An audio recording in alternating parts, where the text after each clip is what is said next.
Tonight's speech by the president was about fulfilling a political promise made back in December of 2009 that troops would be withdrawn by July 2011. It was a political promise. It was not about achieving our stated objectives in Afghanistan. It was not about disrupting, dismantling, and defeating al-Qaeda and its safe havens in Pakistan. It was not about preventing their return to Pakistan or Afghanistan. On 18th of August 2009, President Obama said, now listen to this, he said, "This is not a war of choice, this is a war of necessity.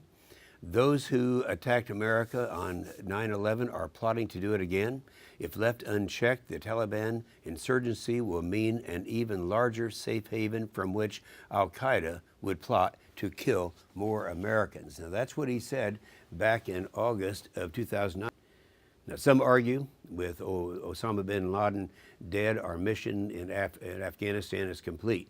But the killing of Osama bin Laden, it was a great victory. But our mission in Afghanistan is to ensure that it can never again become a staging area for terrorist attacks against the American homeland. Unfortunately, tonight's announcement seems to indicate that the Obama administration is driven by recent polls that show an increasing number of Americans want all U.S. forces out of Afghanistan, not our military objectives. U.S. vital interests are at the stake in Afghanistan and Pakistan. It's an epicenter of the violent extremism practiced by al-Qaeda, the Taliban, and other affiliated terrorist networks. Defeating al-Qaeda and its affiliates remains as important a mission today as it was 10 years ago when Congress authorized the use of force. I spent New Year's Eve with our troops in Afghanistan, and during my visit, Afghan and coalition personnel unanimously told me that setting the July 2011 timeline to begin withdrawal of U.S. forces from Afghanistan had a devastating effect on operations. It sent the wrong message, the wrong signal to the Afghan people and to our coalition partners and the Taliban. We must keep up the pressure, turn the corner, and stop the Taliban's momentum. And I agree that we are, with what our commanders are saying, that we have made significant progress, but the progress is fragile and reversible. Would we want to jeopardize this progress? No, we wouldn't. We must not make major changes prematurely. Why was the month of July selected as a date to begin withdrawal? Do you think our commanders on the ground would have picked the middle of the fighting season to shift gears and to draw down? No, they wouldn't. We know the Taliban and its affiliates will increase attacks over the summer months. We know that from our past experience. We also know that U.S., Afghan, and coalition forces currently have the initiative.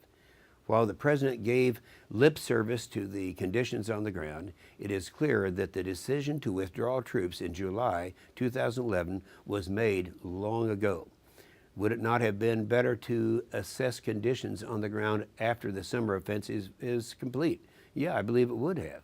And I trust our military leadership to make the right decisions based on their assessment of the conditions on the ground.